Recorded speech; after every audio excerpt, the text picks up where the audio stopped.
Hey everybody, this is Charles with The End is Here. I'm just going to do a quick kind of informal video. I saw Superman today and I just thought I would share my thoughts. I enjoyed the movie. Yeah, I wouldn't say it's my favorite Superman movie or anything like that. And it probably, I mean, this is like damning with faint praise, but it's probably not even as good as a Superman movie should be. But I enjoyed it, nonetheless. It took a little while for it to get going before I did like it, but as it kept going, and especially as it kind of got toward the end, and you had big things happening, and the elements are kind of clicking into place. I enjoyed it. As far as the new Superman, David Corenswet, I think that he has the potential to be a good Superman, but I don't know that this movie really helps him reach that potential, which is a shame. If you see him in an interview, he looks pretty masculine. He's got kind of a nice jawline and like a 5 o'clock shadow, and he looks like Superman. You watch the movie, and he doesn't look like Superman as much to me. And maybe it's partly the costume, which I don't mind too bad. I really like the S on the back. I think that's a nice touch. If you'll notice the thumbnail that I've got, it is uh, David Cornsweat beside Superman number 32. This was part of the new 52. The Superman title with the new 52. It kind of famously languished. You know, um, you had Grant Morrison that came in and did Action Comics, and Superman wore a T-shirt and jeans and a cape, and it was kind of cool. A lot of people liked it.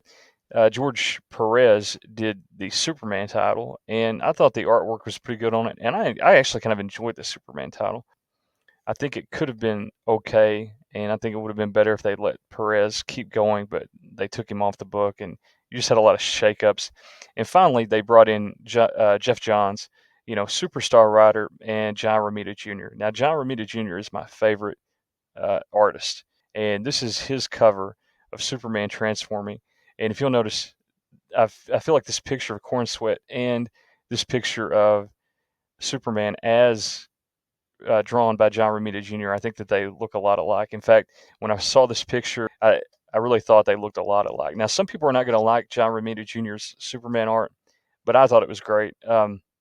He does, kind of have a blocky style, and I think some people are, kind of put off by that. I used to kind of be too before I became a John Romita Jr. fan, but I love it. And in fact, this story that you see on this cover on Superman number 32, it's collected in a trade paperback called Men of Tomorrow by Jeff Johns and John Romita Jr. And it is a great story, beautiful artwork. The coloring is just great. In fact, I think I may go home and read that. I need to dig it up again and read it. I don't know how many times I've read this story, but it's one of my favorites. And if you're looking for a good Superman story, this is it. But, you know, again, I enjoyed the movie. There were a lot of good moments, but I don't think it is the sum of its parts, if that makes sense. There were a lot of moments I didn't like. There were a lot of moments I did like.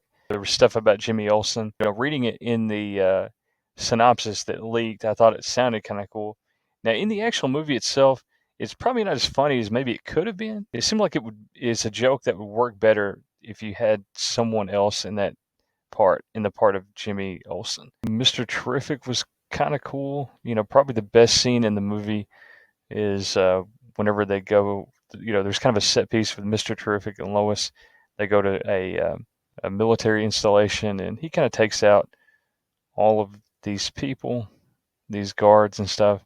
You got kind of a cool song playing. I don't know what it is, but that was probably my favorite part of the movie. I like that. Pocket universes and stuff like that. I thought all of that was cool. Those scenes kind of were reminiscent of Guardians of the Galaxy, which I liked that first movie quite a bit. Crypto was cool. There were some good little doggy moments, and he kind of acts like a dog acts, and anybody that has animals or pets, I think they can kind of relate to that. You got a nice little surprise at the end. Um, Nice cameo in the middle of the movie.